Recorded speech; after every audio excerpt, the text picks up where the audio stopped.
Bonjour, je suis Nathalie Casso-Vicarini, fondatrice déléguée générale de l'association Ensemble pour l'éducation de la petite enfance. Bienvenue en Norvège pour partager avec nous Regards croisés. Un voyage découverte d'une semaine pour échanger sur les pratiques d'accompagnement de nos jeunes enfants. Explorons ensemble l'impact de la qualité de l'environnement quotidien sur leur développement.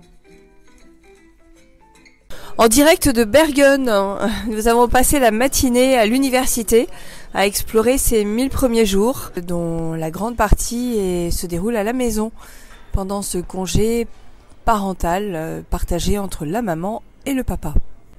Bonjour, alors moi je m'appelle Brigitte Collet, je suis pédiatre depuis un certain nombre d'années et j'ai été aussi adjoint au maire en charge de l'enfance, de la petite enfance, des écoles à Bordeaux pendant 3 mandats. Bonjour, je suis Laure Hamel, je suis formatrice et consultante enfance et parentalité, cofondatrice du Fabalab, un tiers-lieu pour accompagner les parents sur la région de Rouen. Par rapport à ces 1000 premiers jours, il y a quand même une particularité en Norvège, c'est le 0-10 mois, puisque tout se passe ici à la maison et tout est centré sur la place de l'enfant à la maison.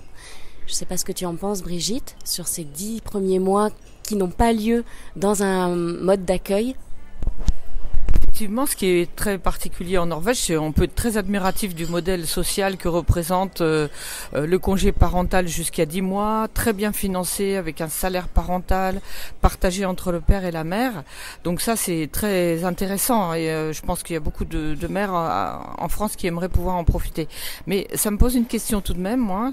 C'est la question des femmes qui ont envie de retourner à leur travail, qui les passionne, dans lequel elles sont engagées et qui ont du mal à rester avec un tout petit toute la journée, seul à la maison. Ça existe, c'est une réalité et je me demande comment ils font avec ça en Norvège, puisqu'il n'y a aucune place pour les enfants de 0 à 10 mois dans les kindergarten qui commencent justement qu'à partir de 10 mois. Qu'est-ce que t'en penses, toi ? Et les assistantes maternelles qui n'existent pas.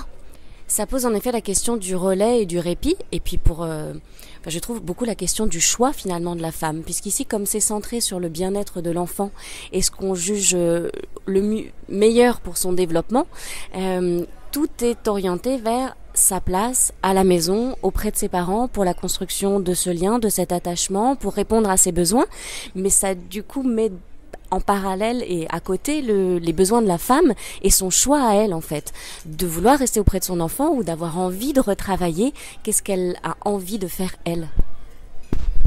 Effectivement, il y a la question aussi de l'allaitement qui est devenu peut-être obligatoire, puisqu'il n'y a pas beaucoup de lait en poudre et je crois qu'il y a beaucoup d'intervenants qui nous ont dit que c'était une obligation d'allaiter son bébé. En France, il me semble qu'il y a aussi des mères qui choisissent de ne pas le faire. Et puis il y a la question de l'observation, du dépistage, du repérage précoce de certains enfants ou de liens d'attachement avec la mère qui se passent pas de façon tout à fait épanouissante pour l'un comme pour l'autre. Tous ces repérages et cette action précoce auprès de la mère et de l'enfant, je me demande dans quelle mesure on peut le mener puisque tout se passe à la maison. Mais je pense qu'ils ont mis en place des visites à domicile et que de cette manière, on peut peut-être agir malgré tout.